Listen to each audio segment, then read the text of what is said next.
Welcome to another edition of Ian Cameron's Football Frenzy, and this is another NFL Division Season Preview edition of Ian Cameron's Football Frenzy. It's Ian Cameron, and Liam Howe is back with us, former CIS football player in these parts north of the border with the Saskatchewan Huskies. It's funny, I saw, before we get into the AFC West, that's what we're here to do.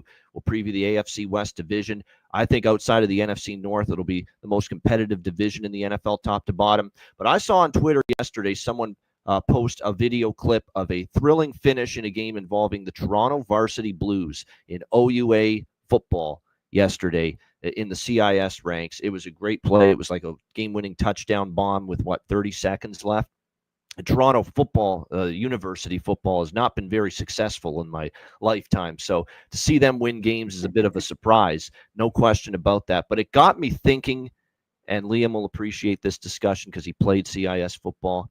It is a travesty CIS football is not popular in Canada. It's a travesty that it is not promoted in Canada. You can't find a highlight of a CIS football game at any point during the season on a TSN Sports Center, on a Sportsnet Connected, or Sportsnet Central, whatever the fuck they're calling it now. I think it is Sportsnet Central. But you cannot find a highlight. You cannot find reporting being done.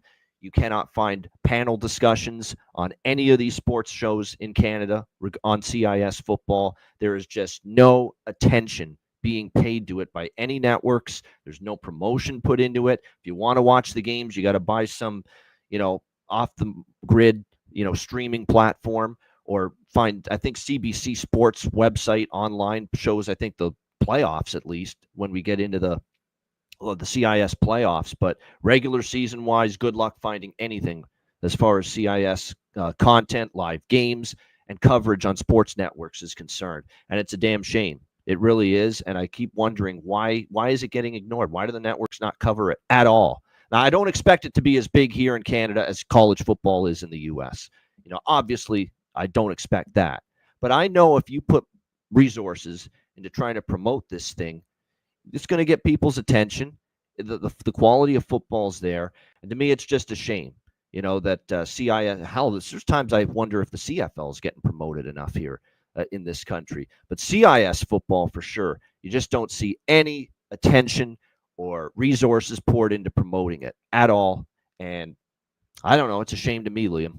Well, you're preaching the choir right now, Ian. And with, looking at some of the talent that the CIS guys have in the NFL right now, like UBC, for example, has two offensive linemen who not only made the 53-man roster for their teams, but are probably going to start, right? That's one team. There's a number of top Division I teams in the NCAA that don't even have one or two guys on an NFL roster right now. There's some talent up here north, and it just, for whatever reason, people look at it with a totally different skew of light.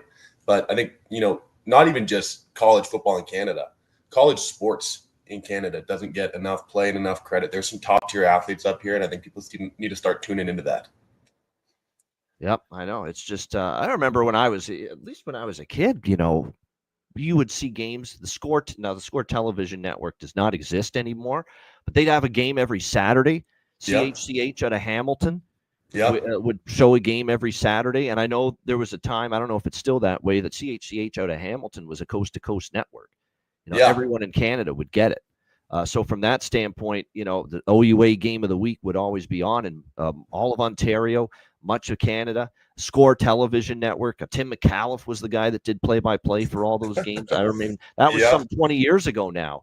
And Cabby on the Street was making appearances. Yeah, exactly. I mean, that's just, and at the time, and even going back earlier than that, when I was a kid, TSN, would jump into it and have CIS during the regular season. Not every week, but they'd have it, several times during the season. They'd have the whole playoffs as well. They'd have the conference championships. They'd have, back then it was the Atlantic Bowl and the Mitchell Bowl, I believe. I think the names have changed a little bit since our Churchill Bowl. That's what there it you was. go. Atlantic Bowl. That's really going back in the day. It's not even called the semifinals. The national semifinals aren't even called the Atlantic Bowl and Churchill Bowl anymore, but they used to be in the 90s. Times have changed, but the football still top tier. So tune in, watch your local college team in Canada. If you're here, go out to the stadiums, check it out. There's some top tier talent out there. And honestly, you might not even see them at the CFL. You're going to see some NFL crossover soon because we're seeing it more and more every single year. I agree. I noticed that too. We've got a couple CIS players, playing in the NFL. Hell, you've got Taylor Elgersma here from Wilfrid Laurier University, trying to the Green Bay Packers. I know he was cut, but I think it sounds like the Giants are going to work. He's going to have a workout with them. So, like I said, there's good players, there's good athletes in CIS football, and they just deserve better attention and promotion than they get. That's all I'm saying. Totally. Other than just the Vanier Cup every year. That's the only thing you get on television for it. And look, at least they have that. The Vanier Cup, I believe, is on CBC. The last I don't want to promote Laval, but I'm sick of seeing just Laval games, once a year for 12 years in a row. It'd be nice if we could spread that out, get some of these semifinal games in there, get some Saskatchewan Husky games out there on TV. There's some great football out there in the prairies. Let's promote the boys. I know, exactly. I mean, that's another thing too. It's maybe the odd games you get. It's always so Ontario and Atlantic centric. There's no question. But look, Laval's earned it with the Glenn Constantine's done an amazing job. That's been a dynasty for CIS football the last 20 years. They're always 20 years, Yep, for a Vanier Cup. But like I said, it's just a shame it doesn't get more promotion than it does. All right. I know there's some people watching from the States that wonder what the hell we're talking about. CIS football? What? So with that in mind, we will turn to AFC West previews, and we will begin with the Denver Broncos. As always, we go in alphabetical order. With these teams, I think when you look at the Denver Broncos coming into the season, obviously last year, I had doubts about Sean Payton last year, second year. First year was not great. I had some questions about what are we going to get from the rookie Bo Nix, who was selected by Sean Payton to be his quarterback. That's how strongly he felt. But 10-7, very, very good turnaround season. Third in the AFC West. They get to the playoffs where they lost to the Buffalo Bills in the wild card round. But still, that is absolutely a season where the Denver Broncos have turned things around. And now there's expectations. When you have a turnaround season like that, you finally make the playoffs. Fans are expecting more. And the great news for the Denver Broncos is, when you look at Bo Nix, he really did a good job as far as limiting turnovers the longer the season went on, which was great to see for the Broncos. And what he should have behind him, not only is the ability to run, the ability to throw outside the pocket, which he can be good at. That's one of the strengths. It's also the fact that his offensive line, all 5 starters from that group last year are back. And that should be significant here for Denver. And the good thing, too, is they were very good at keeping Bo Nix clean in the pocket and upright as well. They were very good as far as blowing open holes and for the run game also, which was great to see. So lots to see here with now there is that element, and I know Rob Vino pointed this out with Denver when he was on this show earlier, that Denver did feast on a lot of weak defenses and bad defenses when they made that run last year. And there's no argument to that. They did face an easy schedule. So there's still some, I don't want to say naysayers and doubters, because I think we all think Bo Nix pretty talented, but how is he going to do up against a tougher schedule and probably a tougher slew of defenses that he's going to be up against this season for the Denver Broncos? That's going to be something to watch for. So there is, if you can question that for sure, because 29 touchdowns, 12 interceptions, completing over 66% of your passes is very impressive. There is some element. There is definitely truth to that. He faced a weaker slate of defenses last year. How will he be when he plays a little bit of a tougher slate this year? That's going to be the question. They had to try to give this guy a few more weapons, when you look at it, and that's going to end up being something to watch for. Who's going to be able to step up, be consistent? Cortland Sutton, we know how good he can be, obviously. But like I said, that receiving core, not exactly the most depth by any stretch of the imagination here in the NFL as far as receiving is concerned. So how they address that is certainly going to be something to monitor throughout the course of the season. Who's going to be capable of stepping up for them? Because Marvin Mims has been a bit inconsistent. And then after that, you got Troy Franklin, Pat Bryant, and the Trent Sherfield's been with a bunch of teams. I do like Evan Ingram at tight end. Like I said, the development of some of those other receivers are going to be significant. But like I said, outstanding offensive line. The interior was very strong as well. So they actually should be able to open up holes for the run game. And they have a potential to have a nice little stable at running back. J.K. Dobbins, let's see if he stays healthy. Big if, because that's been a problem with him throughout his NFL career.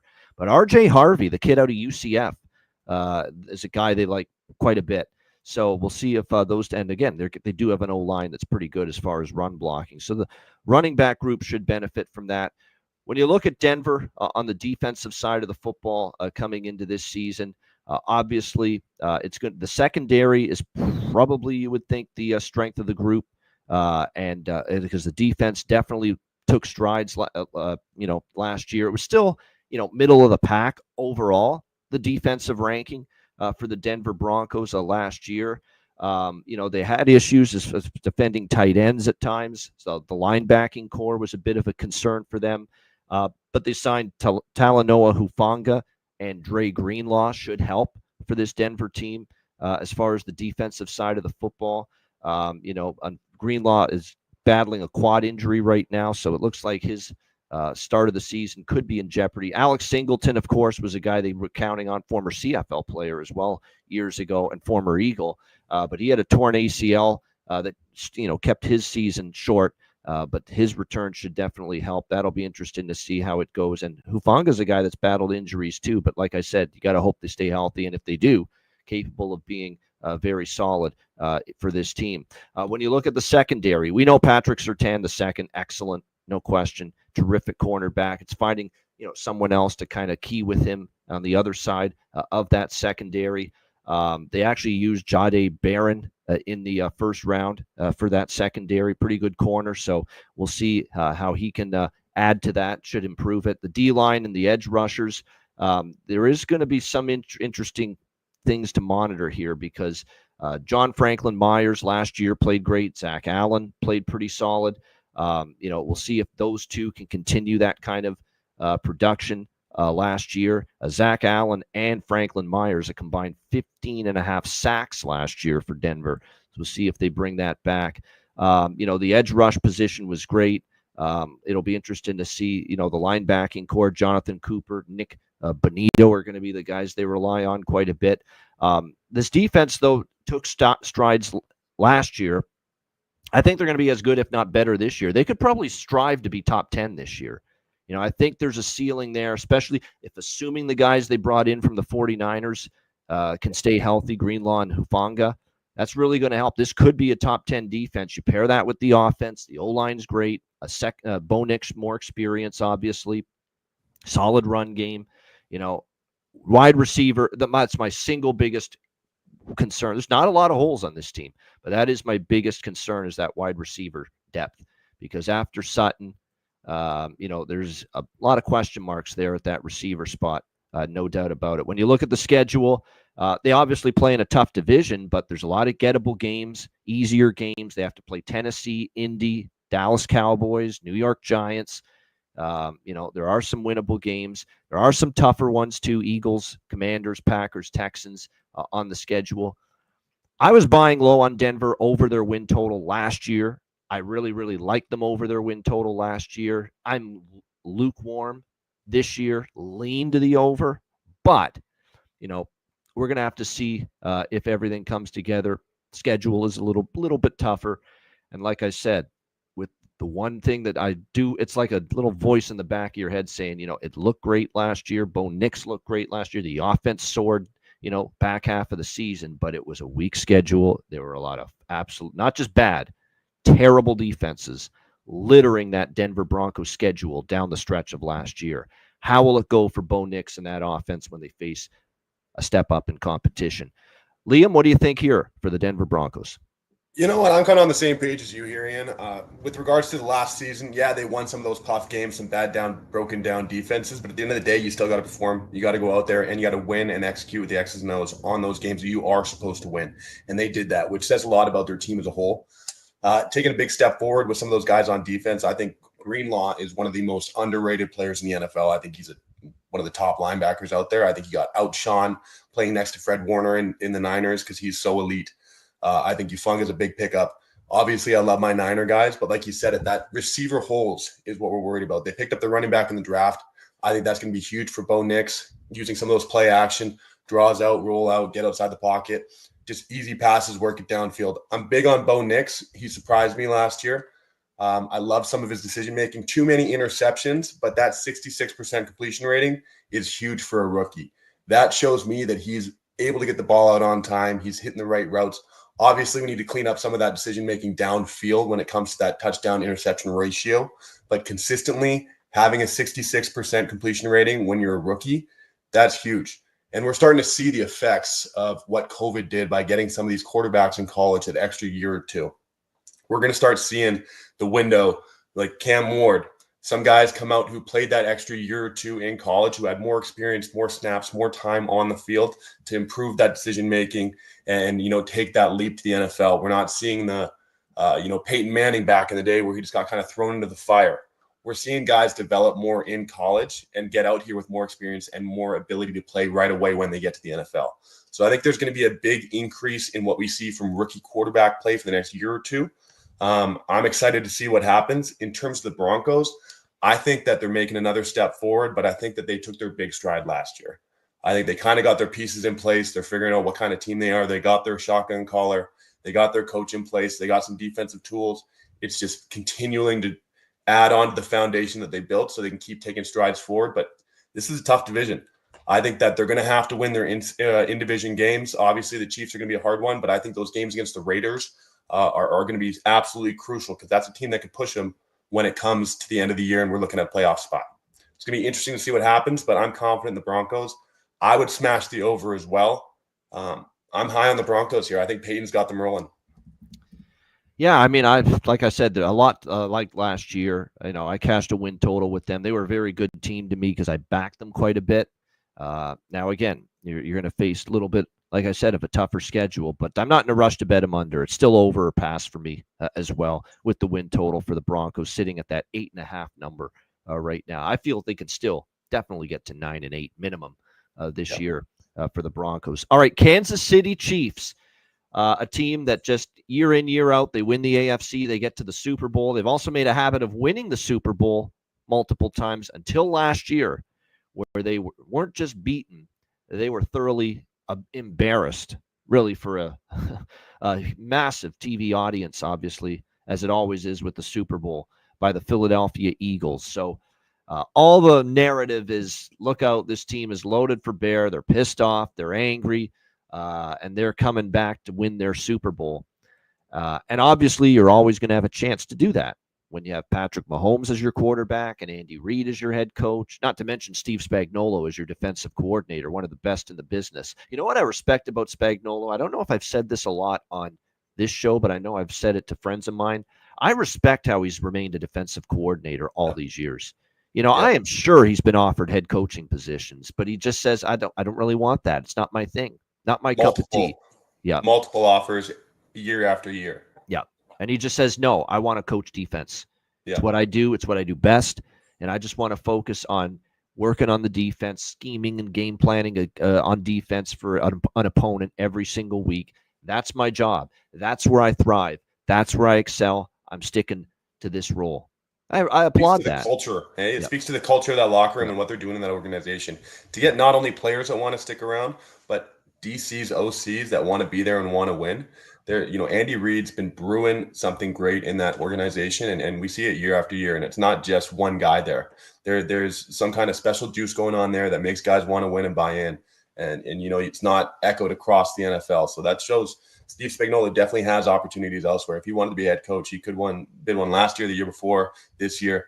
But there's something going on in Kansas City. You love to see it. Here's an interesting stat, and we'll start with the offense. We'll get back to that great Steve Spagnuolo coordinated defense in just a moment. But on offense, we have seen this Chiefs team, for most of the Patrick Mahomes era, they've averaged high 20s and low 30s in points per game. I mean, that shows you how good their offense has been, that's what they've been averaging. But last year, their points per game average 21.8, easily the lowest points per game average that they've had with Patrick Mahomes as their quarterback. So like I said, it was not a vintage offensive season last year for the Kansas City Chiefs. The biggest issue was the offensive line. And that's probably the biggest issue and at least biggest concern going into this season as well. I was very surprised they traded away Joe Thuney in the offseason because he's one of the more stable forces on that O-line that they had, veteran player. He's very versatile. because he can play multiple positions on that O-line, play tackle, he can play guard, could even play center, I think, if he had to. But very, very versatile. And to see him traded was a bit surprising. There's no question, because it basically leaves a even greater hole at the tackle spot. But they did draft out of Ohio State Josh Simmons, a guy that was a outstanding offensive lineman at the college level, no doubt, chosen in the first round of this year's draft. That being said, Josh Simmons had a torn patella tendon, and that's an injury that at times has really limited careers in the past. And I'm not saying he can't bounce back from it, but talent-wise, I don't think it's a gamble. He was very good at Ohio State. He could be the answer for the woes of this offensive line. And from all indications, he's going to be the left tackle starter. Like, they're going to put him in there right away. You got the talent. We trust that you're ready following that gruesome injury. And it sounds they think he's ready. They think he's going to be fine. Still, when you're coming off an injury like that, it's a little bit risky. That being said, he's certainly got the talent. He was just an outstanding pass blocking offensive lineman at the college level, consistently one of the best. And to be able to see him, obviously, he's going to be charged with protecting that blind side for Patrick Mahomes. So it's obviously a very important role on a team like this, where one Patrick Mahomes injury can derail the season possibly for the Kansas City Chiefs. So be interesting to see how it goes, but he seems ready. And this is going to be one of the most important. This is the position I'm watching the most with Kansas City this year, that left tackle spot with Josh Simmons, the rookie out of Ohio State, because that's what has to improve for this offense to get back to that explosive offense, that downfield quick strike off. That's what's disappeared. This has become a dink and dunk, gradually move the chains, methodical, matriculate the football down the field type of offense here last year. Long time of possession drives. And that's why they were also better under team last year, because they didn't play fast. They were didn't have that big play offense that they've had in the past. We'll see now if the protection is better, if they're maybe able to get a little bit more toward that. It'll be interesting to see how it goes. It'll be interesting to see the rest of the O-line. There's still question marks. Juwan Taylor, among others. The one thing too is Kingsley Suamataia, someone to watch for, because he didn't have a great year last year. Going to have to obviously take a big step. So there's still questions on that O-line, but it starts with, can Simmons step in there and be great for them right away? The receiving corps has obviously had issues last year. That was a very thin receiving corps. Of course, it didn't help, I should say, with the Rashee Rice situation. And he is going to be coming back at some point, but not before a 6-game suspension that was doled out to him to begin the season. So, like I said, they'll still miss him. We like Xavier Worthy, but after Xavier Worthy, we're going to get a full season and a bounce back from Hollywood Brown, Marquise Brown. What's Juju Smith-Schuster got left in the tank? Are Jalen Royals, Tyquan Thornton capable of stepping up? Big questions. That is not the greatest receiving corps. Now, it will help when Rice gets back, big time, because he was that good and that important for them. But like I said, until he gets back, there's still a lot of questions there. They do have a great running back tandem, but again, they'll only go so far with that O-line, having to improve. If that O-line improves, that's a really good running back group with Pacheco and Hunt. And like I said, the two of them together, as long as that O-line's better, it should obviously take a step. But still enough questions on the O-line here. The receiving corps and the O-line are the biggest. And can Simmons step in and be that answer at the left tackle spot? Defense, there's no questions, really. Great defense. We saw what they did last year. Excellent. Is the defense, believe it or not, that carried them last year. 15.8 points per game. They were able to lean on that defense and, beating the likes of, obviously, Josh Allen in the AFC championship game. They were able to beat Baltimore in that opener in the regular season. But like I said, last year, that defense was absolutely tremendous. And it's really at all three levels. On the D-line, they were pretty good against the run. They can get the pass rush. Chris Jones, who's going to be in the Hall of Fame when his career is over, absolutely incredible. Not only an interior defender that's great. You don't see many interior defenders like him be great pass rushers. Yep. And he's that for the Kansas City Chiefs. We know he can play the run, but his pass rushing as an interior D lineman is just something to behold for this Kansas City Chiefs team. And once again, had an absolutely outstanding season last year. There's just a lot of playmakers on this defense. And of course, it goes hand in hand with the great DC coordination by Steve Spagnuolo. But like I said, the rest of this defense, very, very strong, very, very solid. Many key components to it. When you look, obviously, at Nick Bolton and you look at Trent McDuffie, all three levels of this defense have difference makers. George Karlaftis came on strong to give them another edge rusher. It keeps getting better and better throughout his NFL career here with this Kansas City Chiefs team. But like I said, Nick Bolton, Drew Tranquill, Leo Chanel, who really showed a lot as the season went on last year. The secondary, as I mentioned, absolutely tremendous. So there's lots to like, obviously, with the Kansas City Chiefs on that side of the football. Should have a very good defense once again entering this season. You look at, obviously, the schedule. They have to play, obviously, their own division. Outside the division, which is going to be tougher, because we like the Chargers, Broncos, and Raiders this year. Outside the division, they're going to have to play Philly, Baltimore, Buffalo, Detroit, Washington, which was a playoff team last year.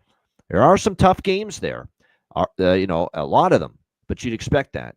Teams that get a first-place schedule are often getting a little bit of more of a difficult schedule. They also play a few lighter games like Tennessee, the Giants, the Cowboys, the Colts. So it does lighten up in some spots. Now, here's the thing with Kansas City. Last year, 12-5, or 15-2 last year. 11-6 the year before, 13-4 the year before that, 12-5. You get my point. Every year under Andy Reid, they seem to win at least 11 games.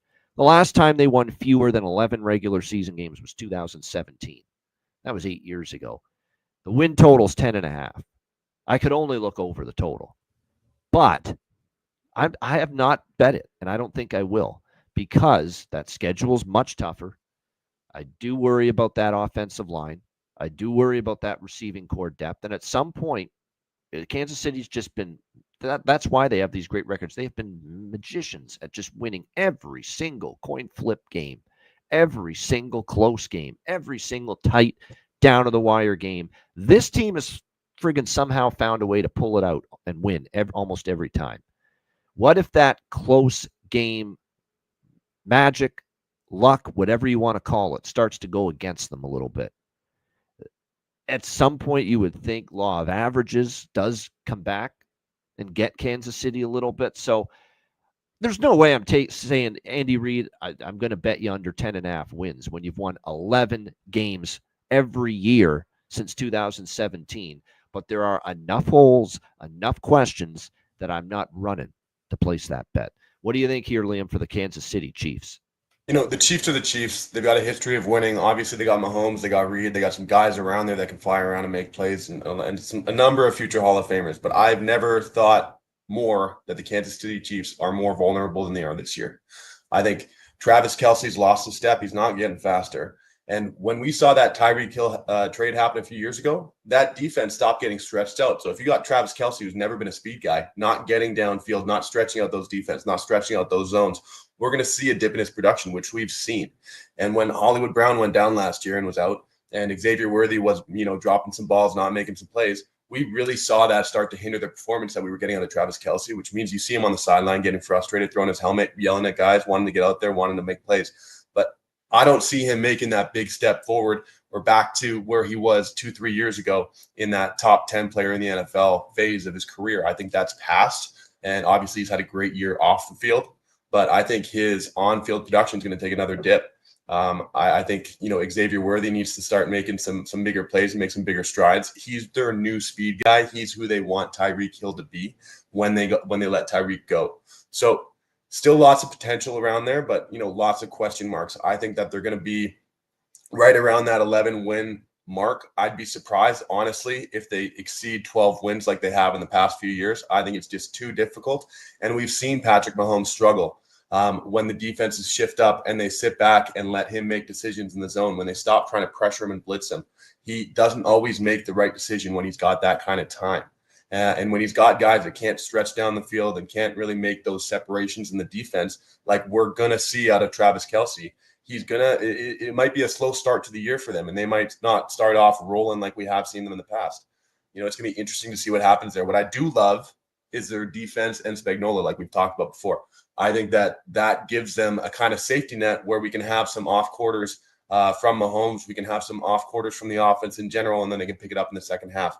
I think that because of their secondary group and because of their D-line being able to get after the quarterback, it frees up a lot of movement and a lot of ability for a schemer like Spagnuolo to send different blitzes that typically quarterbacks wouldn't see, to push guys into more positions where they're isolated one-on-one without having to require help over top. It gives a lot of flexibility for those defensive guys to just go out there, fly around, and make plays. So I think there's going to be a big turnover year for the defense. I think they're going to get a lot of picks, a lot of aggressives flying to the ball, maybe some fumbles out there. But I think that's really going to be the highlight of when we're talking about the Chiefs. When it's all said and done at the end of the year, we're going to be talking about the defense, not about that Travis Kelce, Patrick Mahomes 1-2 connection that we have in the past. So I think that they're going to start their downslide. I think that we're going to start to see some other teams catch up ground, and we're going to start to see the end of the Chiefs dynasty as we currently see it today. I think that, honestly, hot take, Travis Kelce retiring would free up a lot of cash flow for them to address some other areas like the weaknesses on their O-line. I'm starting to think this could be the last dance for Travis Kelce. This could be his last season, especially with now marriage pending with Taylor Swift coming up down. And plus, we were talking before the show.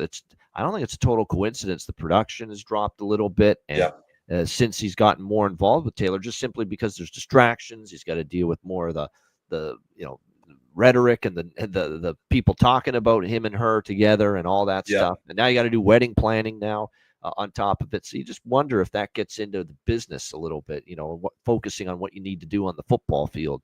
I saw a lot of photos of him around the Eras Tour and not around the football field this offseason. So we'll see what's going on there. But you know what?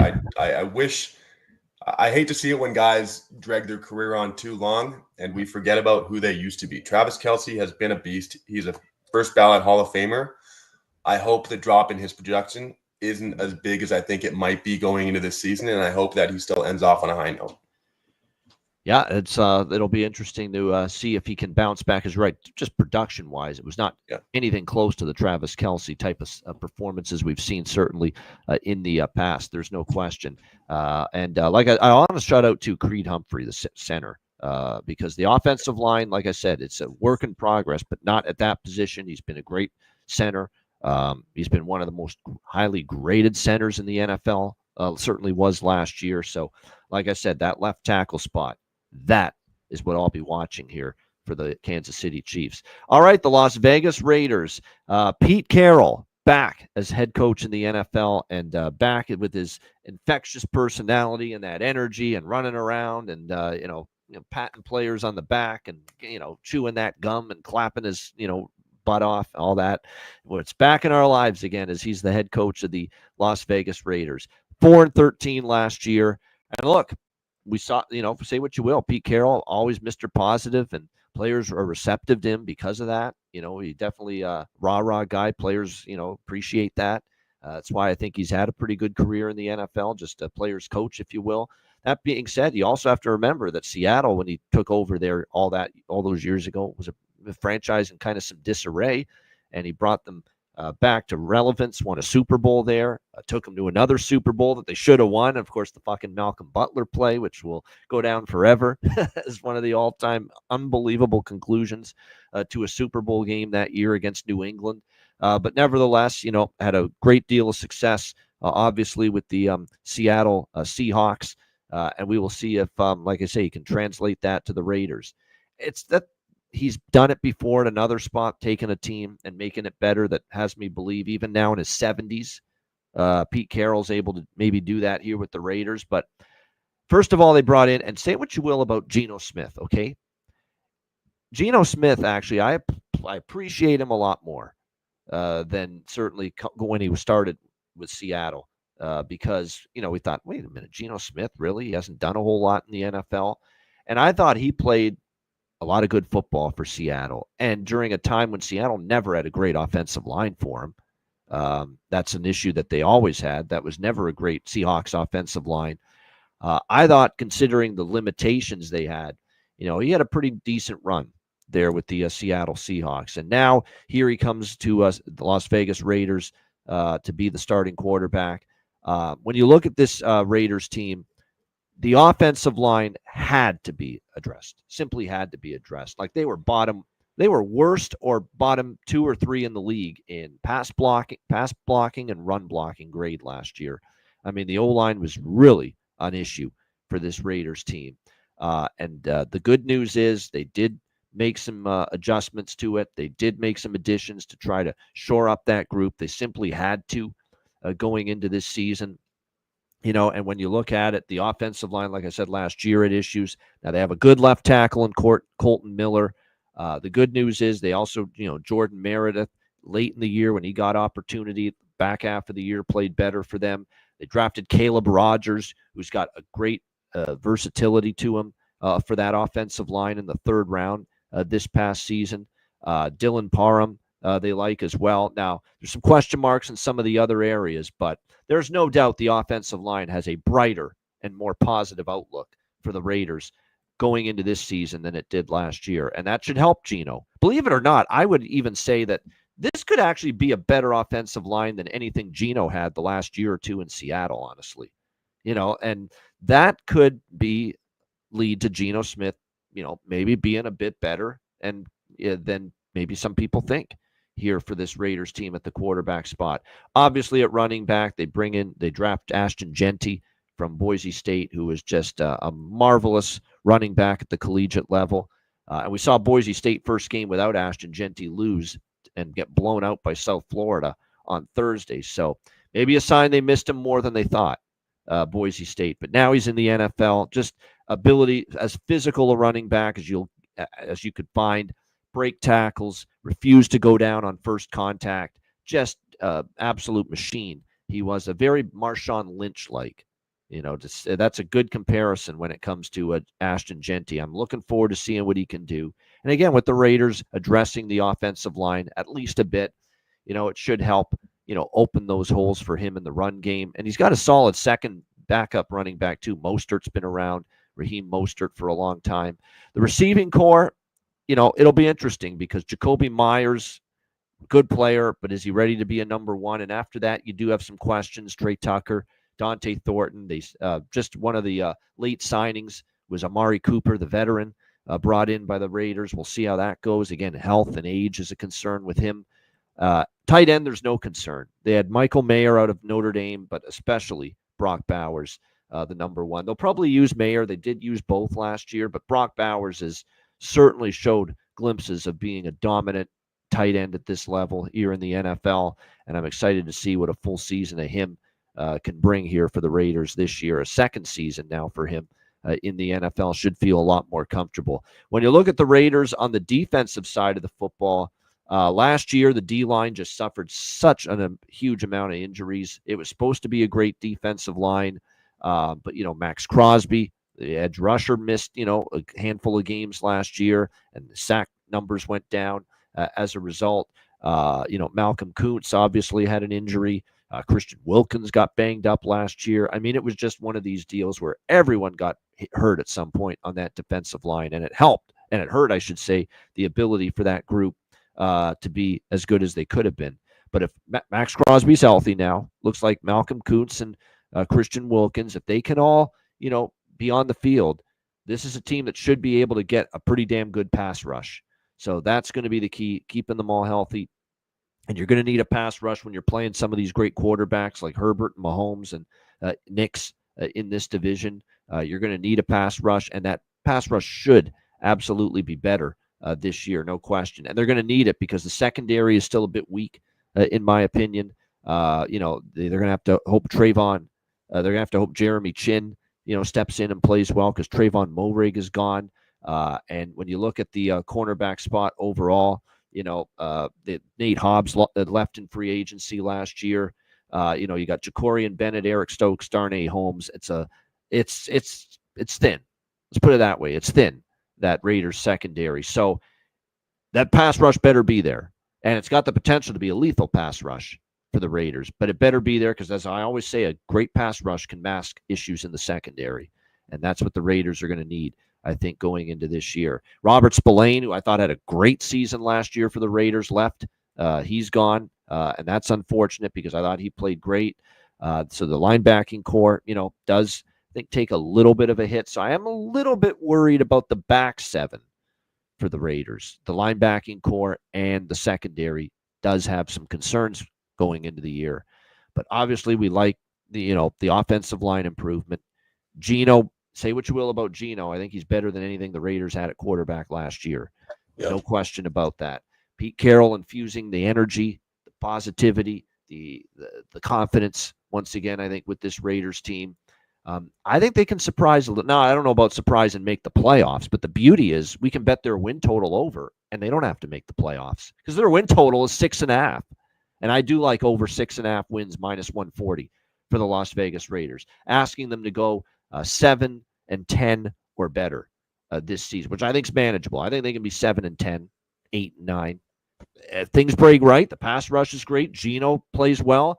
Someone else steps up at receiver other than Myers. Maybe Amari Cooper turns back the clock, stays healthy, has a great season. Bowers is a machine. The pass rush is tremendous to help out as a little bit of a suspect secondary and linebacking core, but doesn't matter as much if the pass rush is going to get pressure on the quarterback. If that's all there for the Raiders, I think they can at least be a 7-win team and take a few teams by surprise. Not to mention the schedule is laid out, and they have a good I don't usually talk special teams, but A.J. Cole's an elite punter. Daniel Carlson is an excellent field goal kicker. So they're not going to have to go far as making field goals. The field goal range, you're not going to have to get far with Carlson, and they have a great punter. And the schedule is manageable. It's not as difficult as some of the other team schedules in this division. They play the Patriots, I think, are going to be a lot better too, but that's at least a winnable game, to start the year next week in week 1. Colts, Titans, Cowboys, Giants, Browns are all on the Raiders schedule.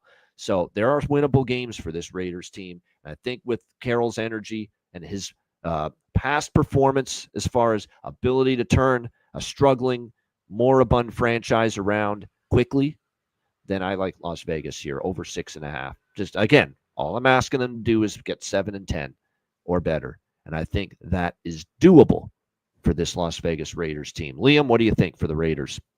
I'd agree. I'd smash the over on that. I think that's definitely manageable for the improvements they've made. I think going 500 would be a big reach and bigger than anything that they could wish for in that organization. I think going back for honestly probably 15, 20 years, the biggest issue with the Raiders has been culture.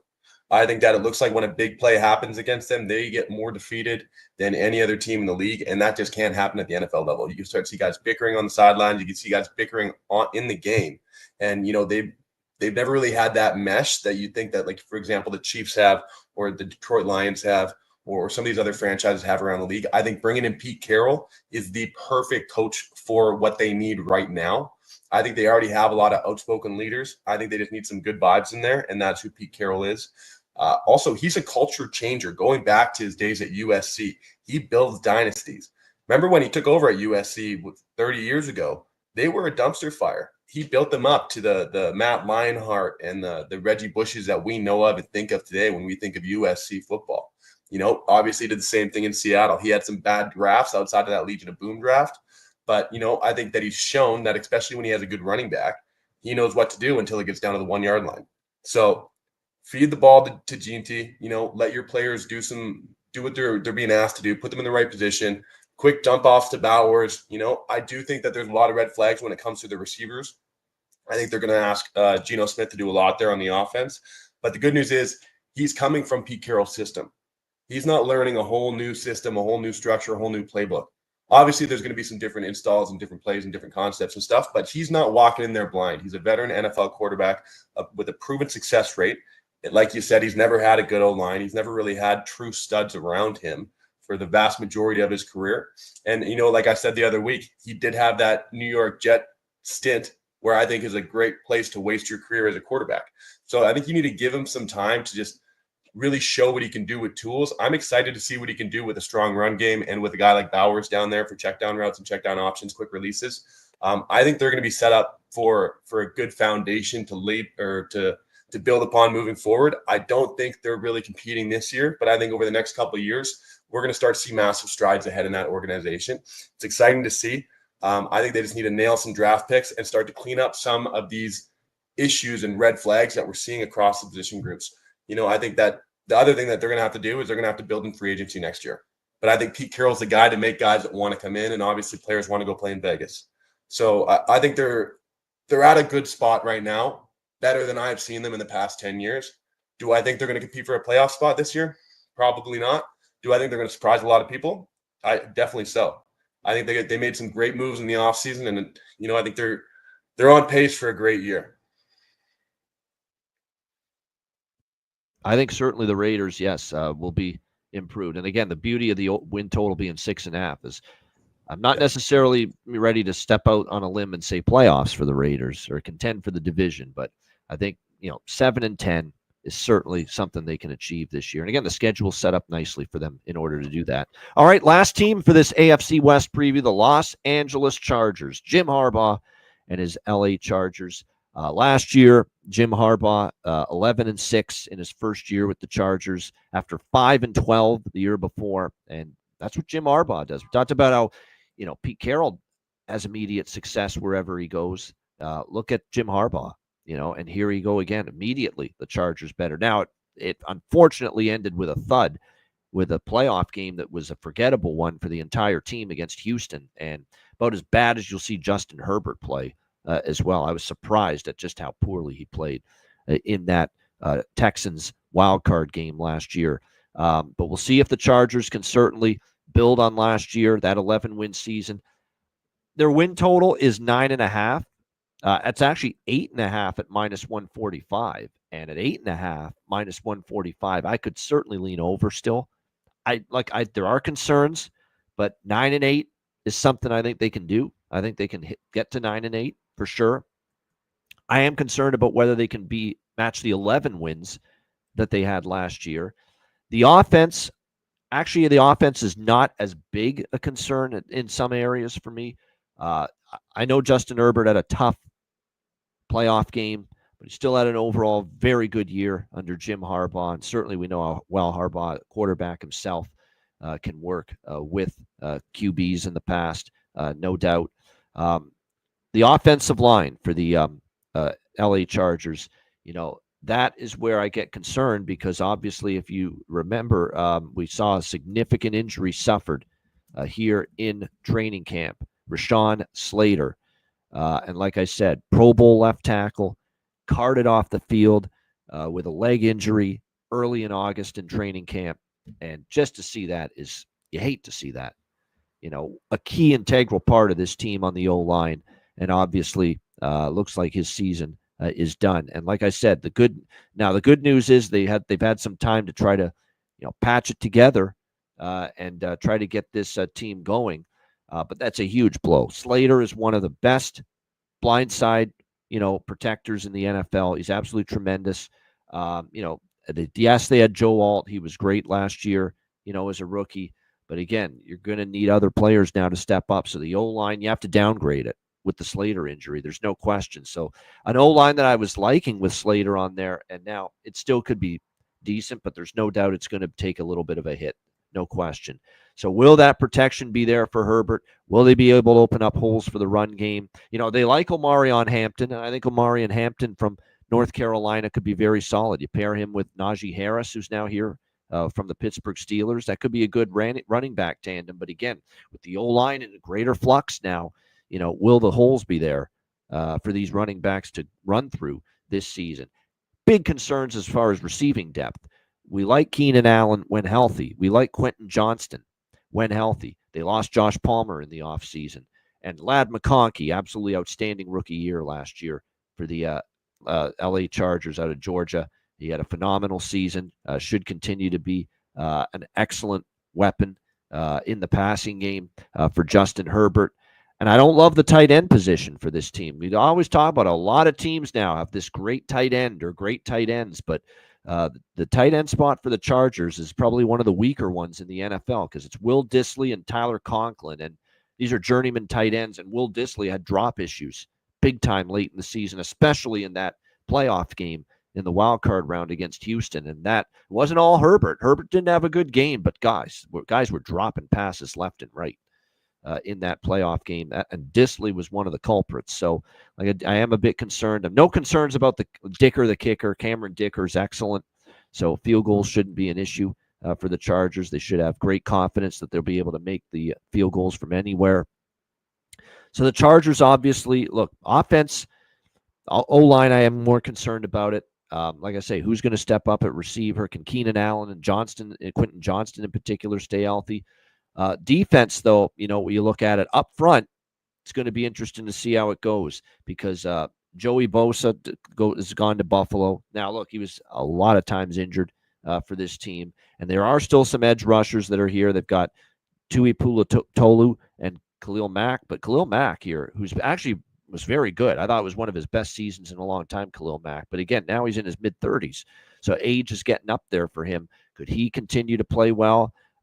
Tui Pulatolu last year, again, 8.5 sacks, pretty solid last year for this Chargers team, and no question. You look at the middle of the defensive line. They've had issues in the past stopping the run, but the good news is, third round selection they used to shore up the D-line a little bit. Jamari Caldwell should help that unit a bit. The defensive line, like I said, still has some concerns in my opinion. The linebacking core, when you look at it with Denzel Perryman, he's going to be anchoring that group once again as far as the linebacking trio is concerned. But question marks outside of that. No questions in the secondary, which it's by far, it's probably the best position group on this team, quite honestly. It's the secondary. No question about that.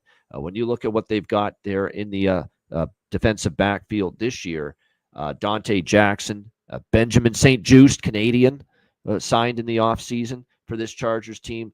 I think he can have a pretty good year for them. No question about that. And how about the fact that finally last year, 16 games played, no injuries, finally stayed healthy, and we saw with him staying healthy how great he can be elite in this league in the secondary at the safety spot, and that's Derwin James. Finally stayed healthy last year for the Chargers, had a terrific season, absolutely outstanding. So I love the secondary, and they're going to be able to lock up receivers down the field. But again, there's a lot of question marks, unfortunately, with the rest of the defense.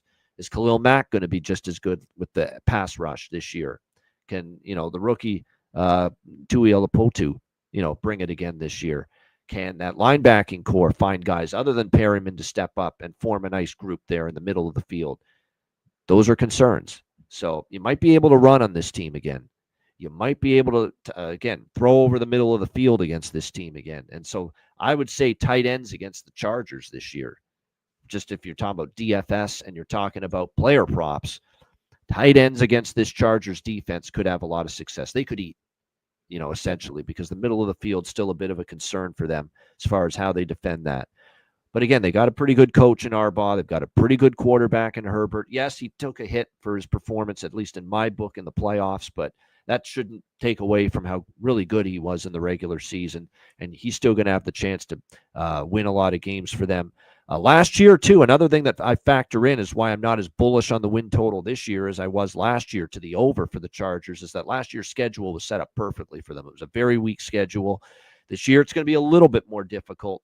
You're going to have to play Washington, Pittsburgh, Minnesota, Houston, Philly. There are some tough games, but there are still a lot of non-division games that are easier and winnable. Giants, Colts, Titans, Cowboys, all winnable. At 8.5, I'd still give maybe a small bet on the over 8.5. Not 9 and 8, I think, can still be done here for this Chargers team. But there are growing concerns. The front seven on D concerns, depth at wide receiver concerns, not a great tight end room concerns, and now the O-line, greater concerns because of the season-ending injury to the all-world Rashawn Slater. And boy, oh boy, what a unfortunate scene that was for Chargers fans to see that. Liam, what do you think here in 2025 for the Los Angeles Chargers? You know what? This year, more than any year, I'm looking at Herbert. I think he's got to decide and let us know as an audience, what group of quarterbacks is he in? Is he in that top 3, top 5 guys? Where he can take the team on his back. There might be some. 100%. He might need to do that a lot more this year. With 100%. All the question marks, take the team on your back and get it done. Yeah, 100%. He needs to show that, hey, he's in the same division as Mahomes, but he needs to be the second best quarterback and right there if he wants to be in that conversation. We need to see a lot more out of him. He's got a good coach. Obviously, he's got some issues around the field, but you know what? You're supposed to be an elite quarterback. You're supposed to make up for those gaps. I'm not calling him Tom Brady, but we saw Tom Brady do it for 20 years. He had a lot of issues around the field, and he was able to make up for it with pre-snap reads, making adjustments, telling guys what to do, putting them in the right position. He's got to be that leader on the field. He's not a rookie anymore. It's not his second year. He's not his first year with Harbaugh. He knows what he's doing. We need to take that next step, that next stride forward, and really be elite, just for them to be, in the position that we know they should be. I think that, honestly, with a quarterback like Herbert and a coach like Harbaugh, you should be at least a 10-win team.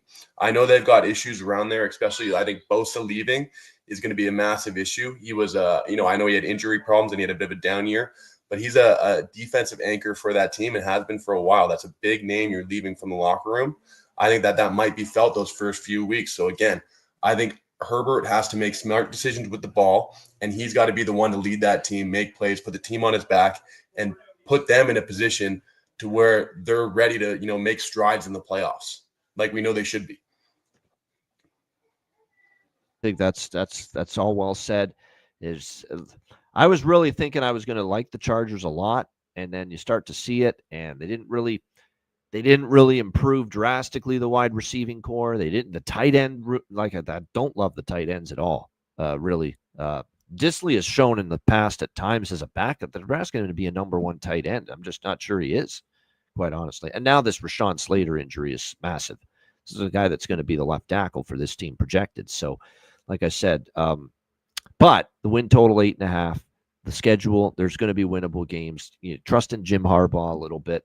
Who's been able to, and remember, they've been able to coach up, O-linemen to step up in the past due to injury. He's going to have to do that again. So I still think they can be 9-8, but like I said, I think it'll be a more challenging regular season this year. I think it'll be a lot tougher to get the 11 wins that they got last year, based on not only the schedule, but the circumstances surrounding the roster. No question. There you have it. That is the AFC West for our 2025 AFC West Division preview. Liam, great job. As always, anything you want to say before we shut it down? You know what? I'm going to bring it full circle. If you're in Canada, or even if you're not in Canada, tune into some CIS football this week. Okay, there's some great talent up here. If you're down in the States, you might just figure out a few names that you'll see playing in the NFL in the next couple of years. Tune into your local colleges. There's some top athletes up here, and we need to give them some love. No doubt. That's absolutely true. Like I said, we didn't mean to get on a CIS football theme to begin the show earlier, but I just saw it I'm like, geez, it's nice to see someone actually posting a highlight of a CIS football game. And I'm like thinking, why is this product not at all invested in by anybody? We need more. Really, yeah, we do need more. There's no doubt. At least we could get a little bit of a movement here and a following for CIS football if that was the case. I don't expect it to be fill the stadium with 90,000 people like it is in the U.S. for college football games, but at least get a little bit more attention and eyeballs to it, and I think it deserves it. All right, you know what? I almost forgot. I was going to wrap up the show before we did best bets, but yes, here we go. Best bets for the AFC West division. We'll start with Liam. What do you think? AFC West, if you had a best bet, what do you got? I'm going to go back and look at the Broncos. I think that is the over I would be smashing looking around the division. I think that, it's going to be a tough one for sure, but I think that is the team that is best built to take that next step, and really make some damage in the playoffs. I think Bo Nix has been a massive pickup. He's been exceeding expectations. That's where I'd be putting my money. I think that they're going to be a surprise this year like they were last year. I think Sean Payton has those guys buying in, and I think it's going to be an exciting time to be a Denver Bronco fan. There you go. Denver Broncos, their win total 8.5. And Liam Howe saying look over the win total 8.5 minus 160 is what's out there right now with the Denver Broncos win total for Liam Howe with his best bet for the AFC West. Mine is going to be the Las Vegas Raiders over. And I like it just because of the number. Am I thinking the Raiders are going to be a great team this year? No. But they've got a coach in Pete Carroll that's been around the block, that's taken teams and gotten them better, quicker, rather than later. You bring in a veteran quarterback that has proven that in this league he can win games in Geno Smith. The O-line is, I think, improved, in my opinion. Ashton Genty, I think, could really surprise and be this great running back because there's still some doubts. Can he translate what he did at Boise State in college to the NFL? Brock Bowers, an elite tight end. I think the pass rush is going to be finally healthy. and productive this year, and Max Crosby's help will be a big part of that. Still questions in the secondary a little bit, but like I said, I think all things considered, we can expect a better season from the Las Vegas Raiders, and renewed energy more than anything is what I'm kind of seeing and reading, and that's the vibes I'm getting from Las Vegas now with Pete Carroll at the helm. So Las Vegas and a manageable schedule. Las Vegas Raiders over 6.5 wins, -140 for my best bet for this AFC West division preview. That's a wrap. We thank you for joining us, everyone.